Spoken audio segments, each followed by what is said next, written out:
Hello, dear listener. Welcome to episode 3 of the Sporadically Speaking podcast. Thanks for all the feedback so far from everybody who's been listening. It's been overwhelmingly positive, which is good. So I'm glad people have been enjoying it. It's getting to the point now where lots more ideas are being formulated about what to do with this podcast, and I'm getting interest from people who are actually asking me to come on and do an episode rather than me just reaching out and asking everyone I know. So that's really good. If you enjoy the podcast, please be sure to share it and tell your friends and all that kind of stuff, because the more people I can get involved, the better. So before I get to this episode's guest, I have a small announcement on a new project of my own. I just kind of wanted to return a favour as a buddy of mine. Alex Watts from the Isle of Wight said some lovely things about me on one of his video streams, where he talked about a little thing that we're collaborating on. Alex is what is he? He's like a YouTuber, comedian, ex-music industry type dude, who also dresses up as Batman from time to time.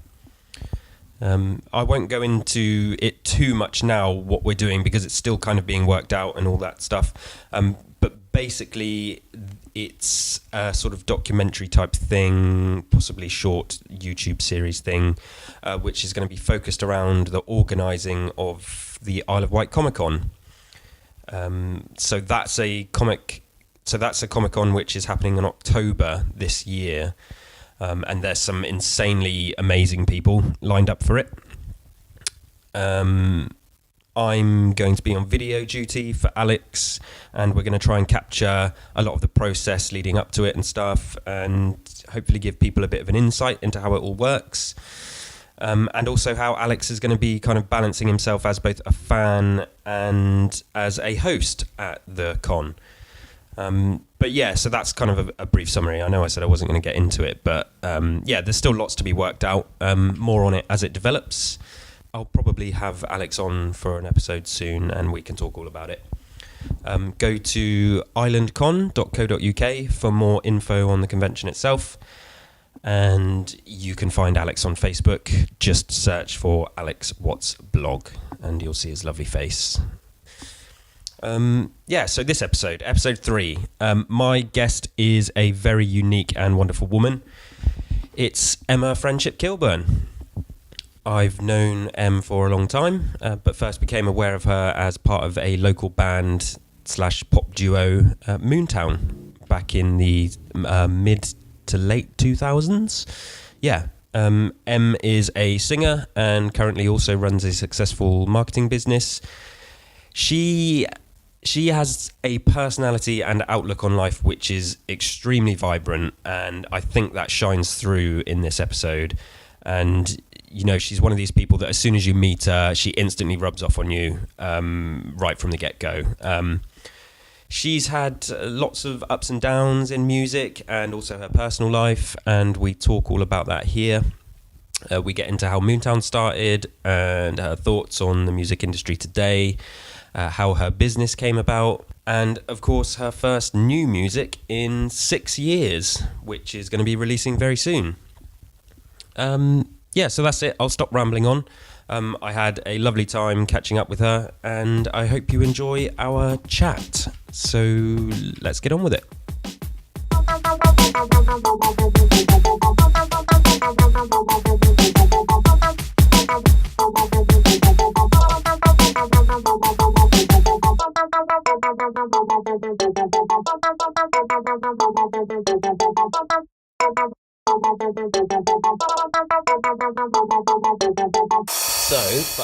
Here we go, we're recording. We're all good to go. Lovely. So, let's crack on. So, Emma. Hello. Hello. It's so nice to be here. Thank you. How's it going? It's going very well, particularly on a day like today. Oh, it is lovely. I'm sweating my balls off, but it's very, very nice. I would be if I had them. So, thanks for coming on. This is still early days of my podcast, but when I heard you agreed to come on, I got very excited because you're obviously brilliant and you're good fun. So this should be a good laugh. For people who don't know who you are, I mean, people listening to this, I imagine most of them will know who you are, but some of them won't know who you are. So why don't you give us a little bit of a rundown of what you consider yourself, and then tell us a bit about your background. I can kind of start by saying you're a musician and you're involved in the music industry, at least to some degree. At an independent level, Yeah. But why don't you give people a bit of a summary of yourself, and then we can talk about your history and all that kind of stuff. Thank you. Well, thank you very much for inviting me. I too was very excited.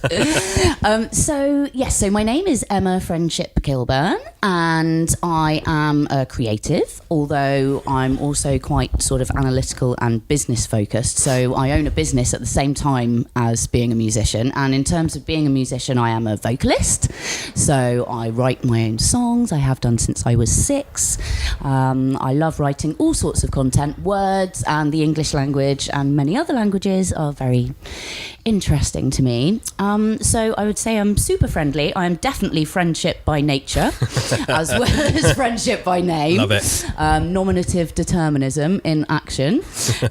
Yes, very sociable person, but at the same time a bit like a cat. I do like to go off on my own sometimes. How much more information do you want? That's perfect. That's superb. No, I think it's just nice to give people a little bit of overview of yourself, and it's always funny to make somebody describe themselves. Yes, it's very difficult. You don't often have to do it. No, exactly. I've got some notes here that we're going to go through. Lots to talk about, but why don't we start at the beginning?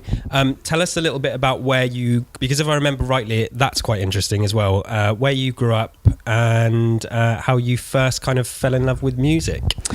Okay, well, yes, I mean, I don't know how different from the average it is. I was born in Dorchester, in Dorset, so I've lived in Dorset all my life, although I have travelled, so it's okay. Yep.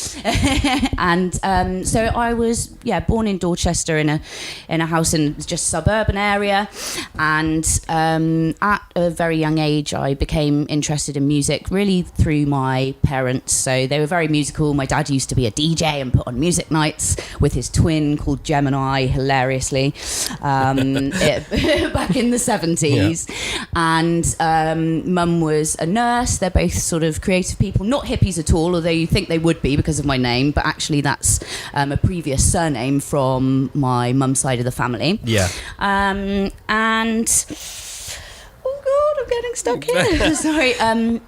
So what's... And then, how I first fell in love with music. When can you kind of remember it being kind of a part of your... because you come to an age where you think you actually start to understand what music is. And were you singing from a young age, or were you, Yeah, no, I have been singing from a very young age. At 6 years old, I've worked it out. I must have been about 6. Yeah. A little bit before, a little bit after, potentially. But I used to have a Fisher-Price sort of tape recorder. Yeah. And I guess it'd given me for a birthday or Christmas, and it was just my all-time favourite toy, and I would just sit in my room on my own, writing songs with my little keyboard and making radio shows, and I would be all of the different characters. I would even do the adverts, I would do the news and the weather, all in different voices. And yes, I do still have the tapes. And so I would write little songs and ditties with the Casio keyboard and record them all. And I guess I was influenced a lot by what my parents listened to. So there was a lot of Fleetwood Mac in the house, which I still love to this day. In fact, I was listening to it on the way here. And lots of rock, so lots of Led Zeppelin, Van der Graaf Generator, stuff like that. And mum's also into sort of disco.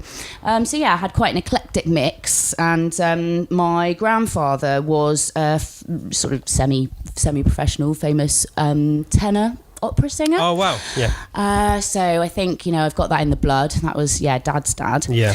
And then on my mum's side, my nanny, her grandma, was in the sort of amateur dramatic side of things, and she used to put on plays and things. So I've got all of this sort of entertainment jazz in your me. DNA. Yes, exactly. Yeah. Perfect. Thank you. So before because most of this chat I wanted to have with you is kind of music focused, but I thought actually you kind of touched on it at the start already about you being a bit of a businesswoman as well. Yeah. Why don't you tell us a little bit about this business? Okay, so yeah, I run a marketing agency called emm-power. Yep. And perfect. We are like an outsourced marketing manager specifically for small businesses, and everything that we do comes under the banner of generating leads and promoting people, getting them more sales and sort of more quality sales and engagement. So I set this up in February 2016. Prior to that, I had been an HR manager, I'd been a PA, sort of always worked really closely with the owners of small businesses. Yeah. So it gave me a real insight, and ever since I can remember, I have always wanted to run my own business. Yeah. It's always been a driving force inside me. And in 2015 or 16, I think. 2015, I was travelling, and the person I was with, my husband at the time, was very ill. So whilst I was bored waiting for him to get better, I wrote myself a massive business plan, because that's what you do, isn't it? You work when you're in flipping Cambodia. So I had this massive plan for this food business, and then it got to the stage where I knew I wasn't going to get funding for it. I didn't have any tried and tested experience in the sector, so no one would lend me the money. So I thought, okay, fine, I'll do this myself. I'll go and get a job. I'll do what I know I can do well, which is being a sales and marketing manager. I'd been a campaign manager beforehand, and it wasn't the right environment for me. It wasn't the right place for me, and so whilst I was out networking on their behalf, little technology company locally, people kept saying to me, do you do this for anybody else? And so I thought, and I lined up the clients, left my job, and in a month I had clients, and it's just been breakneck speed since then. Yeah. I love working with small businesses. I love working locally as well as internationally. I just love talking to people, solving problems, helping people. It's lovely. Superb. Where can so that business itself, where can people find it if they want to know a bit more? So if they want to go to emm-power.com.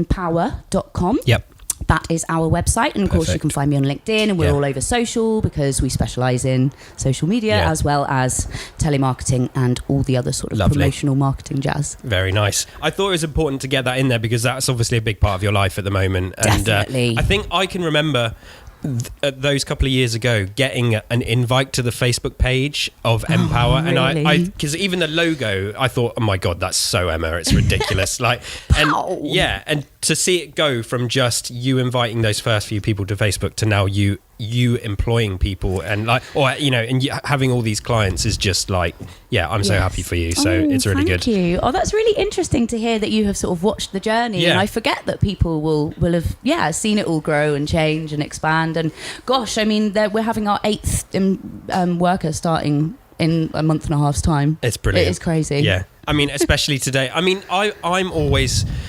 I think these days it is easier to start your own business than it was, because, with the way the internet is and stuff like that, you don't need a big headquarters or anything like that to begin with. You've got to put the work in. We were talking a little bit about this before we started recording. Yes. And that is hard, but...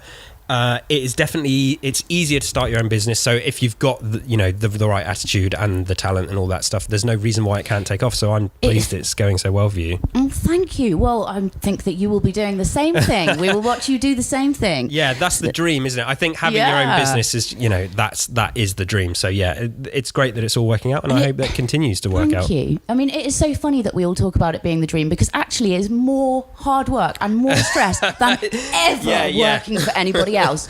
But the fact is that you're doing something you really love, because you can do it really well. That's it. And all you need is just bags of motivation. And because it's yours, if you don't go out and earn that money, you can't keep your house, you can't keep your car. So there's massive driving force. More responsibility, especially if you've got employees as well and all that kind of stuff. So hard work, but I hope it continues to go well. Yes. Cool. Okay, so bring it back to music a little bit. Sure. Now I know when I first heard of you was through Moontown, wasn't back it? in the day. So that would have been about 12 years ago or something like that. Nearly 15. Or more than that. Yeah. So, Yeah. but when was Moontown your first real experience in in terms of music and how it was being formatted and put together properly, with Toby as a producer? Yes. Or had you done stuff before then? When did music start to be a thing that was kind of a bit more than just a hobby, if you know what I mean? Yeah, okay, so this is quite interesting because actually until I joined Moontown, or formed it with Toby, I had kept my singing a secret since the age of 6. So Really? I had written countless books worth of songs, but no one had ever heard them. And just because you were too embarrassed about what people would say? Way too embarrassed. I thought, I just thought I wasn't any good, and it was just something that I really enjoyed doing, but I was compelled to do it. I feel like songs, they come to you. My friend Ellie, she said to me once that songs it's almost like they're given to us from a higher being. They're sent to us, and they, to come out through us. And so I had no choice but to do it, but at the same time I was still way too scared to share it. So So what broke that? How did you break that barrier? Well, weirdly, I became single at 20 and suddenly started socialising with a lot of new people. And one of my friends saw the keyboard in my kitchen at a party and made me sing to him whilst I might have been a little bit drunk, and everyone else was in the other room, and he was just so bowled over, and he walked into the room and he was like, oh my god, we've got to get Emma together with this producer I know, Toby. And crazily, so we met like a week or so later, and 10 of my songs I'd already written went perfectly with 10 of his tracks. That's amazing. So there we go. Yeah. Bang. And so then we started gigging. We got a gig really, really quickly. We even got paid for it. Yeah. Well, that's what I mean. That's when it's, as far as I'm concerned, if you're getting paid, that it's more than a hobby then. And, for good reason you guys were getting paid for it. It was, I mean, just from my perspective and from an outside perspective, obviously, because, we're not, and I say this to Toby as well, we're not super, super close. You guys are a bit older than me. Yeah. But, from an outside, when I first heard your music, I was just like, it's one of those times you think, why aren't these people huge? Why are they not, topping the charts and stuff like that? And, there's lots of reasons for that. And, but the music itself is so just kind of just the way it mixes so many different genres together, but so That's well. true. Like you said, 10 of your songs going with 10 of Toby's tracks is just, you can tell it's this big mix, but it fits together perfectly. And I was blown away when I first heard the stuff. Even from when you hear independent music, sometimes it can be a bit ropey and all this kind of stuff. You hear bits of talent in there, but they just sounded so well rounded and everything like that. And I just don't know if at the time, to you, how did you feel about that music? Did you just see it as, oh, this is kind of a bit of fun, or could you hear the sounds working well? Oh, I could hear the sounds working well, and absolutely, and just more like when it became more apparent when we actually gigged. When you're in front of people and people are, dancing and coming up to you afterwards and just all over you, and it's just, it became very overwhelming. And that's only on a tiny little local type scale. But of course, there were nuggets of amazingness. I mean, we had some serious challenges. I mean, financially, it is not cheap, actually, to get the kit to go out and gig. No, that's it. And if you get into it to earn money to begin with, then you're already going to fail, I think, because that's not the best way to start out with that frame of mind. I'm just going to go earn some money from being a singer, Yeah, it's not that easy. That comes later. No. I mean, it was definitely a hobby because obviously we never left our jobs or anything. But we were very busy. Sometimes we do 3 gigs a week, particularly on a bank holiday like this is. We'd be out there in the sun on the stages. So I kind of miss it. No, it was really good, and I saw you guys plenty of times, and took some video of you as well. But Yes, you did. every time I It was saw awesome. you, it was just it was that same thing as why aren't these guys, doing so well? And I know you had kind of brushes with with Definitely. management and stuff like that, and it could have potentially gone somewhere, and it didn't, and stuff. And there's millions of reasons why that stuff doesn't work out, but.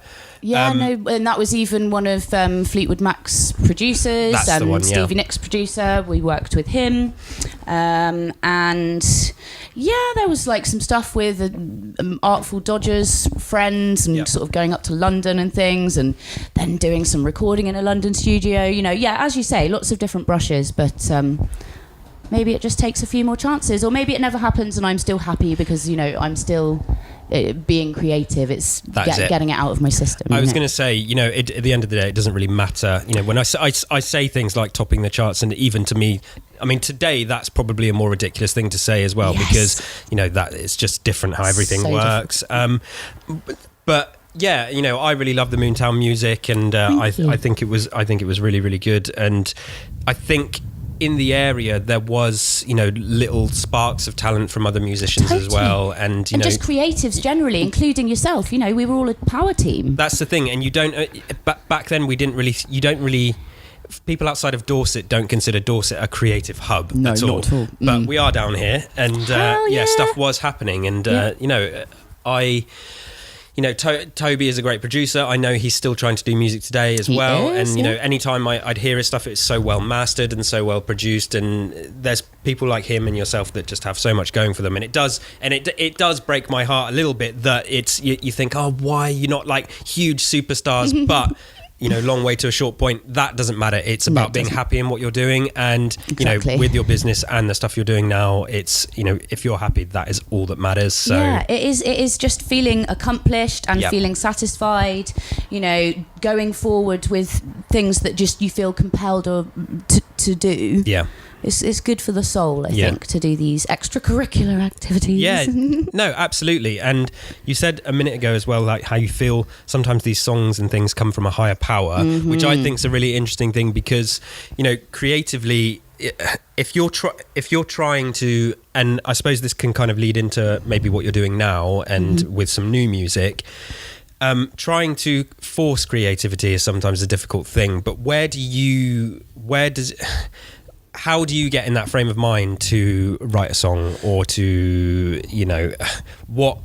because for some people you can just sit down and start writing. Some people you wake up in the middle of the night and something comes to you, or you have a dream or something like that. For me, I often find I can never sit down and start doing stuff. I might be doing something completely different, and I'll suddenly start tapping something out, or an idea will just pop into my head, and then I almost have to drop what I'm doing and then write that down, and then it gets parked, and I'll pick it up again later. But for you, where does your creativity come from?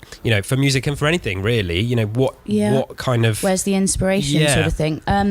What I think is very similar to you and those aspects you mentioned before. I regularly wake up in the middle of the night and then have a lyric come to me, or have one that's in a dream. You hear about all sorts of people doing this, including the Fleetwood Mac ladies, and Mariah Carey does it as well. She has a little notepad next to her bed. It will normally come to me when there's a background beat on. I might hear some radio in a shop, or I've got my tunes on at home, and it will just come to me. It will just, the rhythm, the melody, the first couple of lines, first couple of words maybe will come to me, and I'll just have to run over, get my notepad, write it down, and then obviously you work at it, and then you follow that pattern, and you continue with it. It's just poetry. It just comes out. So it can come at any time of the day or night. It's hard to explain where it comes from, isn't it? It is hard to explain. But often I will decide, I'm like, right, I'm going to make some music tonight or today or whatever, and I might sit at the piano and just see what comes out, play some chords, and then just sort of hum along with the melody, and then the words will come later. Sometimes I'll get the words and then I'll repeat them, and then they'll come out in a melody. So all sorts of different ways, really. So because you were obviously focusing on the business for a while, and now I've started to see that you're pushing some new music. So Indeed. Tell us a bit about this. Where has this come from? Were you, because for you, was the music kind of parked for a little while, or while you were focusing on emm-power? And what is it that kind of kick-started this new venture, and just tell us all about it, really. Okay, yeah, certainly. So I certainly did have a hiatus for about 6 years, and that was due to sort of personal challenges, if you like. Also, I had a really full-on job. I was managing a team, and I just couldn't cope with the pressures of having to write music that pleased people, not really getting paid for gigs anymore because the music industry has changed so much, and it changed then and it's continued to change. But I just couldn't handle it anymore, so took time out, and then I've had some massive changes in my life over the last couple of years. Got divorced, as I said, went traveling, set up my business, so some really transformative times, and I started to become a lot happier just after Christmas, and miraculously just the creativity came, the songs came. I also think it's been driven by changing medication. There's no bones about the fact I have cyclothymia, which is like a low-level bipolar disorder, and the pills that I took for that, they really reduced my creativity.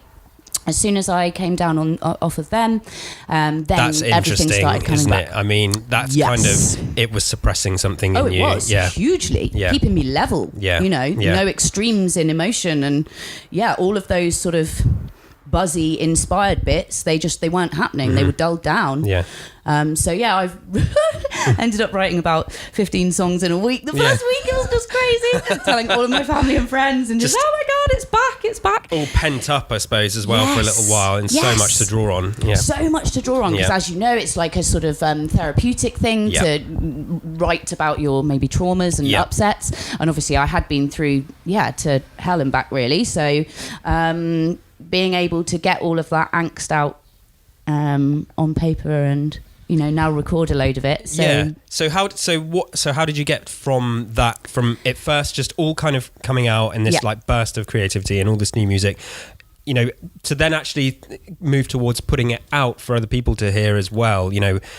How's that kind of process going for you, and what can people expect? Okay, it's really exciting. So my artist name is Friendship, but with a 3 instead of the E. And that's because I was going to just be Friendship, and then a friend, Dave, said to me, well, maybe think about just having Friendship, because you're working with a lot of different people, and it's sort of, then it's like a band, but it's still just me. So it's an electronic artist, and I work with a lot of different producers, but this initial EP that we have, 5-track EP, coming out on the 6th of June, self-releasing, or rather the first single from it will be out on the 6th of June, and I'm working with Sean Keys, absolutely incredible local producer, has owned record labels and still does a lot in the music industry, does a lot of media stuff. So he has worked with me on this, and really it was as soon as all these songs started to come out, I thought, I couldn't possibly keep them to myself. I'd never been able to be a solo artist, because the second I had come out, if you like, I was instantly in a band.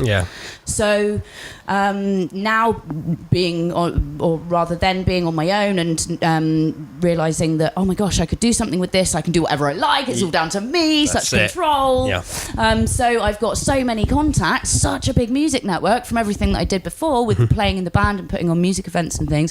So I just drew upon that, called upon my friends. Luckily everybody loves the stuff, and we've made some great tunes. Wicked. Can't wait to share them. No, I'm really, really excited to hear it, and I'm so pleased for you, because obviously with the business going so well, and you see there's this thing about getting older as well, where you think, is this all stuff that's going away? I've got to focus on having a proper job and all this kind of stuff. So for me, it's great, because you've got your proper job, and if you can find a way to still have that outlet for your creativity and your music, it's not just good for you, it's good for people like me. I'm Precisely. a fan, and people will get enjoyment out of it, so I'm really excited. So that the way you're putting this music out now, how again, it's a bit similar to starting your own business. It's easier to put your own music out today than it might have been 15 years ago. Oh, absolutely, yeah. But then again, it's also harder. There's more competition and everything and all this kind of stuff. And obviously, like you've mentioned, getting paid from music is just like, I mean, that's like, that might happen one day in the future with this stuff. So how have you seen it? Because you're very much, you were involved. And as I say, you had brushes with management and all this kind of stuff. How it worked back then to how it's working for you now, you know, what's the kind of pros and cons and how do you see the differences between those two eras, if you like? Wow, okay. So yeah, it has changed dramatically. I mean, when we first started, as I said, we got a gig straight away. Remember, this is with originals. Yeah. And we were paid 500 quid for it. For not even doing covers. Unheard of, not even doing covers. Yep. I mean, it's just absolutely bonkers. And then all the gigs that we were playing, again, we were getting paid good money for them. Yeah. And then it started to tail off and the sort of recession hit and things like that. And all the pubs were trying to keep their budgets down and everything, keep their spend down, and suddenly it would change from being paid to actually being asked to bring guests with you. You know, you'd get maybe a free drink or a sandwich or something like that, and it became that actually you were helping them rather than the other way round. You were bringing people to their venues, and so that became quite disheartening, quite disillusioning, and, you know, really hard work. And it's not fair. A plumber or an electrician doesn't have to work for free. Why should a musician? It's still a job. It's a talent. It's your it happens loads with the creative industries. It's just as much of a job or profession or worth paying for as anything else. So it started to change like that. We had sort of CDs. We were selling CDs. That was the thing then at gigs. CDs. That seems like, you know, CDs now are just Stone Age. Exactly. It's ridiculous. Like having to, you'll make your own CD and sell it at a gig. And it's still, I still love physical media. You know, I've got a box of vinyl over there and stuff. But there'll be, and I've spoke to people about this before. You know, it's a bit of a tangent just going off, but now the fact that music is all digital, it can make it quite disposable as well. Totally. People's playlists are shuffling and they hear one thing and they never hear it again and all this stuff. So you're very much from that era where you were making CDs and that was those 5 or 10 tracks and it was those tracks for a long time that people were hearing and then all this kind of stuff. But how you're going to put music out now, I suppose, is completely different. Yeah, no, it is totally different. And even when it sort of moved along to the point where music was becoming more digital, it was still incredibly difficult without a label or anything to put it out there for you. Whereas now, as you say, you can just connect with a digital distribution agent. You can upload it all yourself using their software, and obviously social media. It's free for us all. All it takes is our time, using that to promote ourselves. The whole plan with this really is to just continue the pushes on social, see what people like, then try and do a few live appearances as well so that people get to feel it live. That'll be your first time for a while then, I suppose, won't it? Yeah. My word. So I sang live for the first time in, as I say, about 6 years, just over 6 years. A couple of weeks ago, I went to an open mic night, which I didn't realise was an audition for The Voice. Oh, was that at the Gloucester? It was at the Gloucester in Weymouth. So I'm there. Everybody else is there with their entourages, their sparkly dresses, their backing tracks, their family. There's me in a hoodie with it was no a backing pub track. night open mic, just like singing my own songs. Pretty different. But anyway, it was. How was that? How did it go down? It was really good. Was it? Yeah. Yes, it was amazing. Lots of people there, and everyone was just sort of staring and stuff. But I think it went well. That was your first time then? It felt good. Yes. Jesus. Yes. Jesus. So I'm looking forward to doing some actual open mic nights. That's funny. The Voice is quite a funny one because from what I understand, at least 90% of the people on that program, they're sourced by the producers of the show.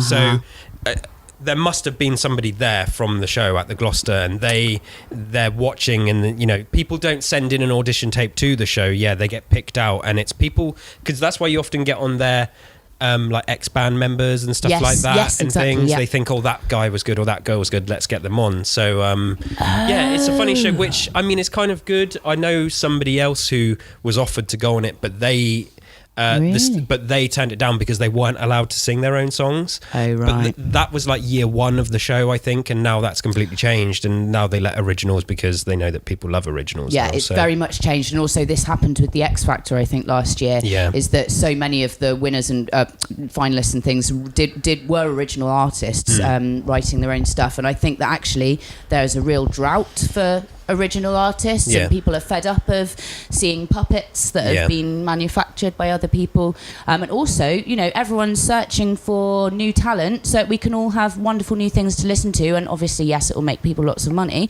So to actually start inviting originality onto these kind of shows can only be a good thing, can't it? It can, and I kind of have a weird relationship with those shows. I mean, I get them from a sort of TV production background. When I watch them, it does my head in because I can see how they're edited and I can see how they push you towards certain people and stuff like that. But at the same time, I'm a huge music fan, and I can watch through a lot of the bullshit on those shows, and I will see talent, and I'm like, that guy or girl is giving me goosebumps, they're amazing, and then they often end up being kind of shafted out, and they're not the ones, maybe they don't look quite right and stuff, and it is kind of really upsetting. So I don't know how you feel, you know, do you watch those shows at all? What do you think about that sort of process? I totally agree with you. I did media studies at college. I mean, okay, so it was a long time ago, but I can see through all of the way that it's produced and the edits and sort of what they're angling at, obviously being in marketing, sort of coerce, sometimes needing to coerce people. So yeah, I agree. I don't like that. I also don't like the play on emotions and, you know, oh, we must put this person through because their dog died. Jeez. So yeah, it's I have a mixed feelings about it. Having said that, it does uncover some incredible artists, and I get hooked. I get hooked into the stories. I need to watch it every week. You know, I see someone I really like who just makes me buzz, and I want to see them succeed. So that's what keeps me watching it. So yeah, I don't watch all of them, but I do normally watch it. It's funny because usually the people that win don't have any kind of career, and then the people that come like second, third or fourth, they generally do great, and they go off and release albums and all that stuff. So yeah, I think there's a reason for that. Yeah, exactly. Anyway, so an accidental audition for The Voice. So do you know if they might actually contact you? How would you feel about that? Who knows? I mean, I guess they might. And I am in two minds about it. I'll see what, you know, just deal with these things if they happen. But I should imagine I'm not really what they're looking for because I was quite different to everybody else. Wicked. So quickly, just before we move on again from, so this new stuff you're doing, did you say, so that's coming out soon? 6th of June. 6th of June, wicked. And where will people be able to get that? Well, everywhere. From what you understand. Everywhere. You know, you'll be able to stream it on Spotify and iTunes, Apple Music, and it should be everywhere. Deezer and everything. Cool, looking forward to it. So what kind of stuff, when you've been writing your new music, do you kind of shut yourself off from stuff that's out there to keep it completely you, or do you just kind of soak up everything that's out there, and if you do, you know, what sort of stuff are you enjoying? Because, you know, again, with me, I love music, but sometimes it's hard to get into new stuff. You know, there's some new things I enjoy, some stuff I just don't get. But for you, particularly while you're writing, you know, how do you expose yourself to all that kind of thing? And is there anything out there right now that you think's amazing? Yes, I think actually the charts and the successful music that is out there at the moment, I am loving. It is just drawing from all the best of 80s, 90s. You know, it's really, really cool. I'm loving a lot of what's out there now. I think we've moved away from a lot of the cheese, and there's a lot of quality sort of in I can't think of the word. Imaginative. There we go. Imaginative stuff going on. Very, very creative and cool. I mean, I absorb all the sounds I hear. I'm totally influenced by everything. I love everything from classical music, you know, Gustav Holst or whatever, right through to some quite heavy rock stuff. And mostly electronic music is what I listen to. So I listen to a mix of old and new. I'm always on the hunt for new stuff. It inspires me a lot. I'll hear a new sound, you know, a bass sound in a dance track, and I'm like, oh yes, I want to try and recreate that kind of feeling, that kind of sound. So, but at the same time, there will be completely independent original ideas as well. And obviously working with Sean and the other producers who will be doing the remixes, I want to draw on a real variety of inspiration and sounds. I want it to be a mix. Obviously, it needs to match what people are listening to out there, or they probably won't want to listen to it. So you need to take that into account. Yeah. But having said that, staying true to what I think sounds good. That's it. That's the game, really. It's funny, isn't it, how you say, like, the charts at the moment and what they're drawing on all these kind of things in different eras. And I think that is largely to do with, people our sort of age are now kind of producers. They're involved with all these people, and all those people who were producers maybe when we were younger. There was kind of a period of time where now I think the guard is changing. You know what I mean? Like the old line of producers are kind of, I don't want to say dying off. That sounds really morbid, but they are. The technology's changed. That's it. So the skill sets have moved on with them, and a new raft has come in its place. It doesn't have to just be, a 60-year-old producer at a record label somewhere that's involved with every pop star out there, because a 20-something, 30-something producer with their own little home studio is making, number one tracks for artists because of, technology. And they're obviously going to be influenced by stuff that we loved when we were younger. And it's got all these sounds that, kind of really resonate with us. And that's why there's a lot of great stuff in the charts. It's, for me, it's mixed. Like, I have music that I love, and I'm listening to that again and again. Yes. And that's, you can put yourself in a bit of a box with that and miss out on a lot of the new stuff that comes out. But again, because of the way music is put out, I do find it hard to really invest in stuff, because as I said before, if you're listening to, say, a Spotify playlist, you might hear something that then goes and you don't hear it again. And for me, when Shazam it. You can. But for me, like when we were younger, when you got an album or a single, that's all you listened to for like 4 months. That's true. And you knew every word, you knew every beat, and you knew everything. Now there is new albums released every single week, and it's from big artists, from independent artists. I see people, I'm like, I've never heard of this person, but they've got like 1 million fans and stuff like this, and that's great for them. But I do find it hard to really consume music, which I know it's completely my fault, because you have to take the time in to do the research and kind of support what you love. But see, I think it's easier now because actually you can source it so much. It's such a more refined sort of filtering system on all of these bits of software. I mean, I listen through my Apple Music, and there are so many different ways to access what the kind of things that I might like. I think it's easier, and I prefer being presented with things that you might like, and then oh, you're right, I do. It's funny because I kind of, when Spotify first started, I was really against it because of this whole deal of the way you don't get paid anything for being on Spotify really, or unless you're Beyonce and you've got 1 billion plays. So I didn't really use it for a long time, and I've kind of adopted it recently, and I am coming round to it more, and I do hear stuff on playlists, but again, I do still feel like I don't care about that music as much as when I went out and bought an album or something like that, and I cared for it. I smelled it and the pages and the artwork and all that kind of stuff. And that is a bit of a like old-fashioned thing. I know it's a weird attitude to have, but I am trying to break through that and be a bit more open to the new stuff, because I do hear the odd thing and I'm like, wow, that is fucking amazing. Exactly. Like there was a thing I heard on the radio that, the radio can be annoying because they obviously have their rotations and their playlists and stuff. But I heard something on Radio 1, I think it was called Sirens or Flashing Lights or something, and it was a new song, and it was like one of the best things I'd heard in years. Yeah. And then I've had to seek that out, which is really good. So it does still happen, but I just think there is a risk of music becoming a bit too disposable with the way there's so much of it out there. You're right, because you would give it more time, wouldn't you? If you came home with a new CD, you would sit and look at it and really absorb it all and listen to it over and over again. I mean, I still do that when I find a really lovely track or artist or something, and I will play them on repeat, but it isn't the same. You're right. That's the thing. And I don't know how younger people are kind of consuming it and all that stuff, because even just taking you as an example, you've kind of had this, you've rejuvenated your love for music and started writing again.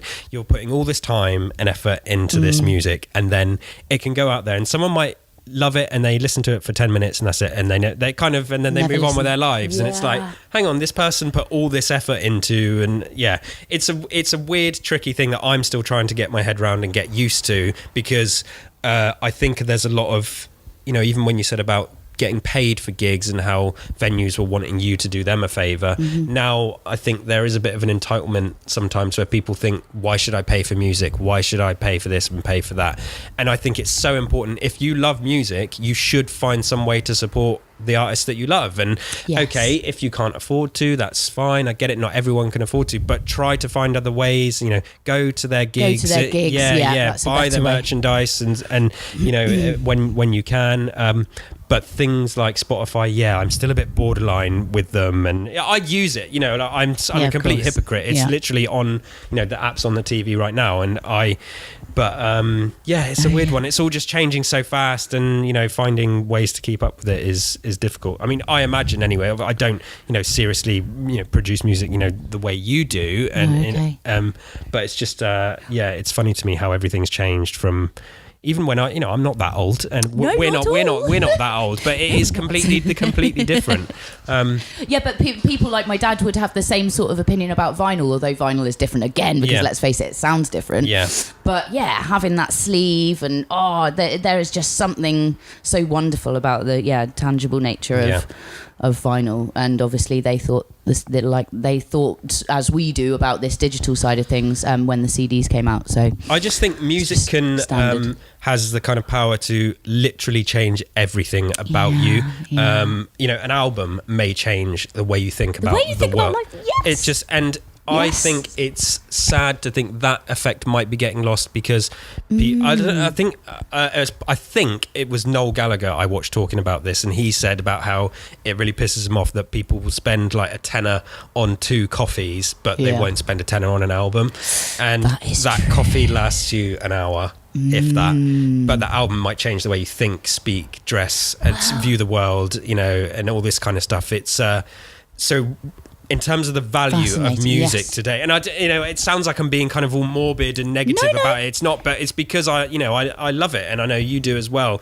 And so, how do you kind of feel about that? The way music is consumed now, and does that worry you, or does it upset you? I mean, as you say, it's a bit of a shame in some respects, but I think it's just a natural progression. And people that truly love an artist or a certain type of music, they will always give them the time. There will always be fans for them that will invest in it in just the same way as they may have done if they were buying a CD or something. So I really like the way that music has changed. I love the accessibility I now have to it through the app on my phone. It's totally transformed the way I can listen to it. I just instantly sync it to my car when I get in, and by Bluetooth, and I've just got a world of my treasured tunes to listen to. And I've realised that I didn't mention the kind of people that I listen to in the modern side of things. So who, and these don't have to be people that are topping the charts, is that if you want to give any props to any more independent people, by all means, but so what sort of floats your boat at the moment? Well, I mean, some of the artists that I'm heavily inspired by and that will be on my playlists are people like, and you said about the chart toppers, happens to be Calvin Harris is number 1 at the moment, and I do love everything he does. He's gold. I love Calvin Harris as well, and again, like I said earlier, people our sort of age are now in these positions where they are dominating the charts, and that's why I think they're resonating with us, because they've grown up on the same tastes, and their parents probably played them the same music that we did when we were younger. They're coming from a similar world, so it's kind of taking back the charts in that way. Same sort of influences, yes, definitely. So, I mean, I'm loving a lot of that. And he worked with Disciples. I listen to Disciples all the time. I listen to a lot of hip-hop and rap, and a lot of that is new British stuff. So, the Four Owls, I absolutely love them. Jam Baxter and Ocean Wisdom, I'm loving stuff like that.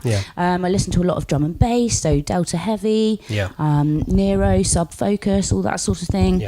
And I do actually love, some local artists. Like I still listen to sort of dubstep stuff that's made by one of the guys that's going to do a remix on the EP, Jetpack. So there is a wide variety. It is a wide variety, and kind of just linking a little bit back to Moontown, and what I really enjoyed about it at the time is, a lot of the music, or not a lot of it, some of it was really kind of, you could feel that hard dance like influences in there. The Prodigy, majorly you could feel that, but then with your vocals, which they're I don't know the way to describe it, but you're not screaming or anything. You're a proper singer. It's your vocals are quite kind of. What would you say? Go on, describe I was going to say this is helpful. I was going to say soft, but that's the wrong word to use. What I mean is. Can you liken it to any other sort of? People have likened me to sort of Stevie Nicks and people before. Yeah, it's and Erykah Badu and things like that. Yeah. It's just. I don't know, and I think when you can't describe something, that's better. I mean, because it just is what it is, but what I guess is the contrast of your voice to that music was what was so interesting about it, because you didn't really have that. Like I say, Nero did it a bit, but that was after you guys. Oh yeah, totally. That was like 10 years after Moontown. Yeah, definitely. And the friendship stuff is very different. Whilst it is still electronic music, it's totally different to Moontown.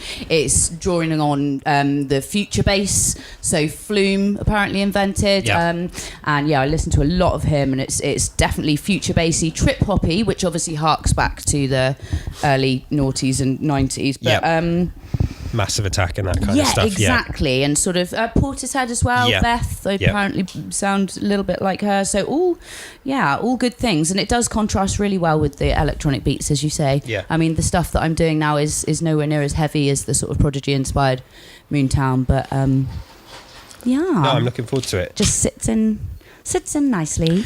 This new project that you're doing, what do you see that as kind of, I guess, just ignore that motorbike that's screeching past outside. This new project, do you kind of see it as a bit of a launch pad maybe back into music? Yes. Is it sort of just, this is kind of getting this off your chest now, or do you really want to kind of put some time into this? Obviously being busy with the business as well, but balancing it with music is difficult.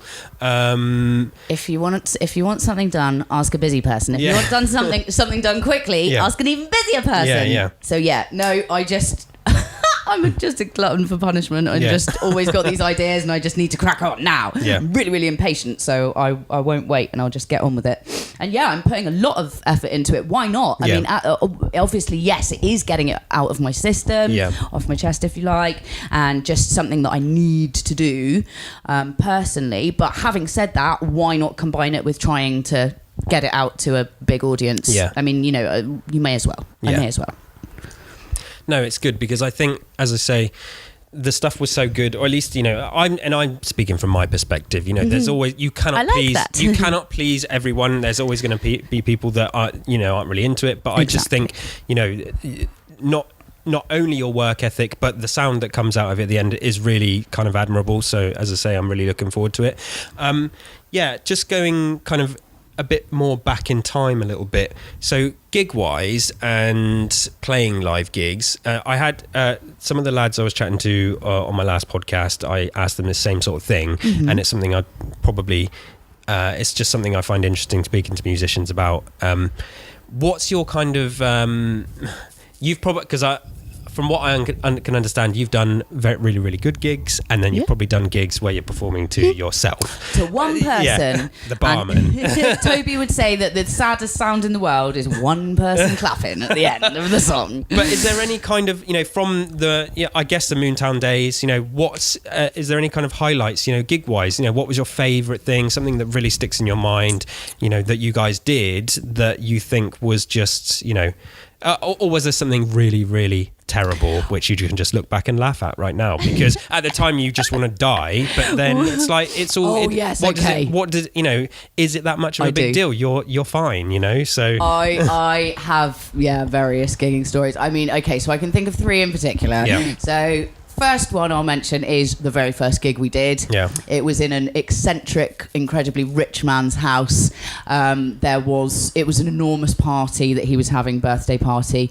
He wanted to play porn on a screen and for people to get into it was a converted chapel and he wanted people to get in naked to the font or something. So he heard your music and thought, I know what's good for my porn party. Exactly, hilarious. And there was a stuffed dog that we thought was a real dog, and my friend was petting it at the time, and it was absolutely crazy. And then so a mixed blessing gig, shall we say, was where we supported the Specials in Brixton when they had their resurgence. I remember you talking about that. Yeah. And it was great. Absolutely fantastic, and obviously sort of bopping around to all the Scar afterwards and everything. And when we went to get our computer, which we had to take obviously for the live performances, from the back room, it had been stolen. Jesus, so everything on there, which yes, that's right, Toby didn't back up, was stolen. So our entire back catalogue. That's crushing. Makes you just think. Cried for weeks. Yeah. It was horrific, absolutely horrific. So that amazing opportunity, and oh goodness, I can't remember what the third one I was going to talk about was now. But we've had loads of incredible gigs, and some not so good. But to be honest, on the most part, it was great. Yeah, we were very lucky. You did build up a reputation, and I said this to the Ways of the Mouth guys. Back then there was a few people in the local area that were doing it as far as I was concerned, and people that were respectably putting in the work and performing gigs, and you guys definitely were one of them. You were part of that, that Dorset scene, and I can remember the third one now. Okay. So this was in Brighton, and I was so excited about playing a gig in Brighton, and it was in a walkabout bar, and the sound was just horrific. The engineer had totally mucked it all up. And then, to make matters worse, I'm there, can't hear myself, and it all sounds horrendous, and I fall over. And yes, I know, it sounds so insignificant falling over, but trust me, I just must have been the darkest shade of red ever. And then after the gig, we were sleeping above in some sort of hostel, and it was above basically a nightclub in a pub. Oh, wonderful. So, on a very trampy, stainy mattress. So you got a good night's sleep then? Not. Yes. Now, I'm afraid so. Yeah, a couple of other things I did want to talk about is our sort of collaborations, if you like, which were sort of a little bit hit and miss. But so one of the first things, that we did, which I think went down really well, is we made a little music video together. Yes, indeed. Which a few months ago I watched it back because I found it on my hard drive, and it is hilarious. Because to me, that music video was like the kind of peak. That was about a year before I moved away to Bristol. Yeah, and that was at the sort of peak of all of us joining together and putting in the work. And I mean, sort of, so you and Toby and Sass and the Joyces. Yes. And, that video came together. It was all for us, really. Yeah. And, using all of our skills. Yeah, and that all shone through in the end video. And it is, it's the best music video to come out of Dorchester, let's be honest. Yeah, totally. People are still watching it now, because funnily enough, someone said to me the other day, I was watching that video, and I was like, oh God. I look like a totally different person. No, I know. So bizarre. You did a cracking job. But I watch it back and I think, that to me, if I'd have stayed here, that's the sort of stuff I would have continued to do, and we could have probably built an empire, which would have been superb. Let's do it now. But and now I'm back, and we can all rejoin and rekindle our sort of creative vibes. Absolutely. But I love doing that video. For me, that was that's the type of stuff that when I do that, that's where I get the buzz, and that's where the sort of fires kind of ignited in me. So I have really fond memories, as ridiculous as that video is, and it's even still a great bit of work. Yeah, on but your even part. and I watch it back, and my technical skills have advanced since then as well. It's fine, but I mean, it was such a laugh, and I did really, really enjoy it. And then the other thing, we did that night at Banoose, which at the time when we did that. So what was it called? Jess, do you remember what it was called? Because you mentioned it before we started. Frequency, that's it. Yeah. Now, when we were doing it, like, there was loads of people there. Like, it went really well, and the the kind of the theme of the night, again, it was this unique stuff that we were all bringing to the area, which you didn't really see, which sometimes in an area like Weymouth or Dorchester, a lot of people are just going to turn their noses up to it. But I thought the night went really well. And then I know that you guys had some kind of sound issues, and probably don't look back on that night with great fond memories. No, afraid not, yeah. And the thing was filmed, and I've got, I have all the footage from that night, but it's never been. I forgot about that. It's never been put out because I know because of the sound issues. Well, because I know on how unhappy you were, but I just think when you do because when you put on a project like that, and maybe it doesn't kind of come off the way you hope, what does that? How do you kind of deal with that as an artist? Because this, all this stuff we do, and whether it's making music or doing gigs or making videos, like I say, you can put so much effort into all this thing, and then for it to not go how you want, or to maybe not be received how you want, can be so crushing. But now, even being a little bit older as well, I find this helps. You kind of have better perspective on the world. Definitely. If you were to have that kind of experience now, is that going to affect you in the same way it would 10 years ago? Or do you feel like you're just kind of a bit more, I don't really give a shit, like I'm just doing this because I enjoy doing it and all this kind of stuff? No, I'm much more comfortable in my own skin. As you say, you've matured, your perspectives changed, and also your experiences have increased so much that you sort of know how to act in different situations, and probably actually would be better at preventing those things in the first place. But more pragmatic. And I mean, I lost a friend recently. I was at her funeral this last week, and it just reinforces the fact that actually you've just got to go for it. And also with having the success of my business, if I hadn't had the, don't want to say balls because it's sexist, if I hadn't have had that the gumption to just go and flipping try, I wouldn't be doing the things I'm doing now. And I think that's the same with music. You just, or whatever it is you're into, you should just don't wait, don't be too scared, because normally when you do the things that do scare you, they end up being the best things. And hopefully when challenges happen, because they will, because it's part of the nature of it, I'll be able to deal with it better and pick myself back up. My resilience has grown, and as you said, I think yours has too over the years. It's just I've kind of back then as well, you often find yourself desperate for validation from people with anything creative, and there's no harm in that to a certain degree as well, but I just think it's about, as long as you're aware, you have a self-awareness of that kind of stuff, and then you don't allow yourself to just be so enveloped by any crushing feedback or anything that might not be what you were expecting, which I think as you get a bit older and you have perspective, and even with things like maybe losing friends or family or anything, all these things, it can bring everything into perspective, and then, as you say, you just need to focus on what you love doing, and and just enjoy the good bits, and try not to focus on the negatives. There's always going to be more positive, so just, perfect. Stay true to that. Cool. All right, well, we will start to wrap this up, but before we do so, what I think is a good idea is just, before we sign off, let everyone know now where they can keep up to date on Friendship. And obviously, I know we mentioned your business as well, but where can they find you? And again, just remind us of the dates that this music's coming out. So the Friendship 5-track EP is coming out on the 6th of June, and you can stay notified by finding us on Facebook. It's at Listen to Friendship with a 3 instead of the E. And then from that page, you can find the Instagram and Twitter.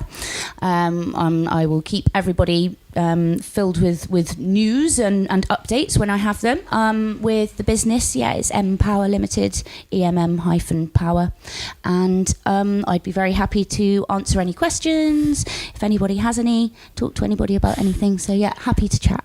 Awesome. Also, just quickly as well, I saw that you had some new pictures go up the other day as well. So was that like your first kind of pictures in this thing again for ages? You're getting back into all this, and how was that being again kind of in front of a camera and having to pose and stuff? Did you find yourself just being right back into it, or were you nervous? I was very nervous to begin with. I think I was a little bit wooden, but then I just got into it and started loving it. And then it was sort of recently I've had to do an awful lot of photo shooty type things for work as well, so that's kind of helped. So yeah, no, I'm not as nervous or as awkward as I was initially, but yeah, I found it great fun, and just the process of then picking out the best ones, seeing the edits if you need to do anything edit wise, and seeing the final result, and then having just such lovely feedback from everybody. I mean, it's amazing. I can remember the Moontown EP that Ryan did the pictures in our bathroom, and someone shared it with me on Twitter the other day. There was it was a memory or something for them, or it came up on their playlist, and I just thought, that is just hilarious. But yeah, I really enjoyed the process. And Chantal Aurora Blue Photography has done a phenomenal job, and she's done a great job on the video too, so I can't wait for you to see that. Awesome. No, looking forward to it. Okay, I think we've about covered everything I wanted to, so Em, thanks for coming along. It's been great to see you, and looking forward to the new music. You too, Kelsey. Thank you very much. Thank you. Bye-bye.